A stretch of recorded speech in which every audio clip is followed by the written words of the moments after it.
Another story I heard about myself. This one happened in high school. We had this teacher in high school whose kid went to our high school. His name was Mr. McNamara, and his son Jake McNamara went to our high school. He was a sophomore when I was a senior, so he was 2 years behind me. And Mr. McNamara was an asshole. And one weekend, he and his wife decided to leave town, which you should never do if you're an asshole. And Jake McNamara decided to throw a party at the teacher's house. Hooray! And everyone around town heard about it, and we all got up individually and thought, okay, let's go over there and destroy the place. I walked into this party, everyone I had ever met was there, and everyone was drinking like it was the end of the world.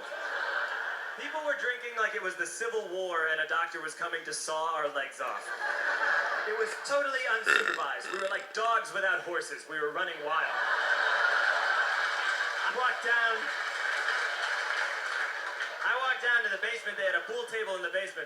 One dude took a running start and threw his body onto the pool table and broke it in half. Another kid found out which room was Mr. McNamara's and went upstairs and took a shit on his computer. So the party was going great. I'm standing in the basement and I'm holding a red cup. You've seen movies. And I'm standing there and I'm holding a red cup and I'm starting to black out. And I guess someone said like, something police. And in a brilliant moment of word association, I yelled, fuck the police! Fuck the police! And everyone else joined in. 100 drunk white children yelling, fuck the police.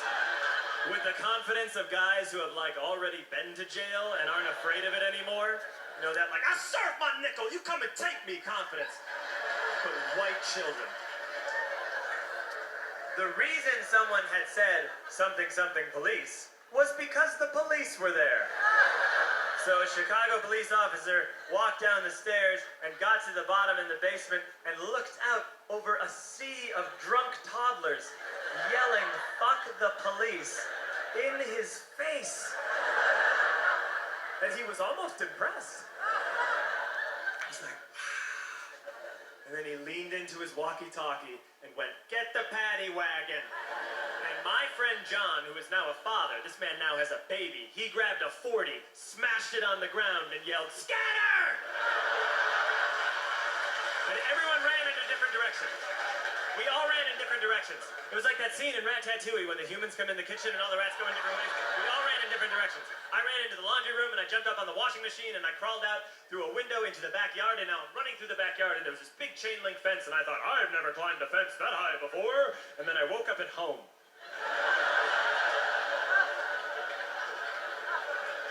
On Monday, I went to school because that's what we did back then.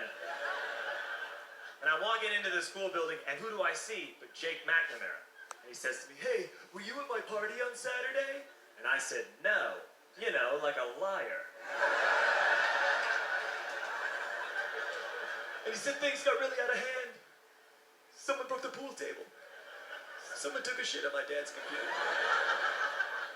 But the worst thing, he says, the worst thing is that someone stole these old antique photos of my grandmother, and my parents are freaking out about it. And I had that thought that only blackout drunks and Steve Urkel can have.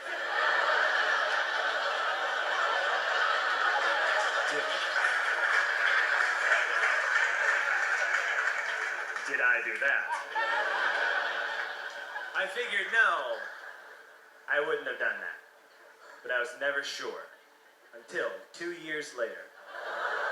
Relax. I'm playing video games with this kid named Alex that we also went to high school with. 2 years later, we've graduated by now. We're playing video games for a couple hours. And then Alex says to me, hey, come here, I want to show you something. And he takes me into his bedroom.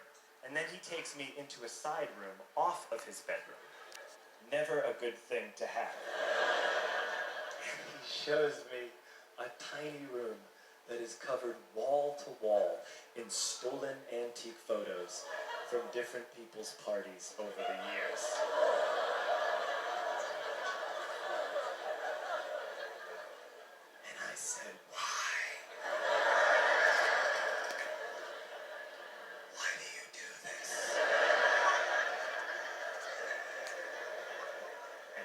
said, because it's the one thing you can't replace.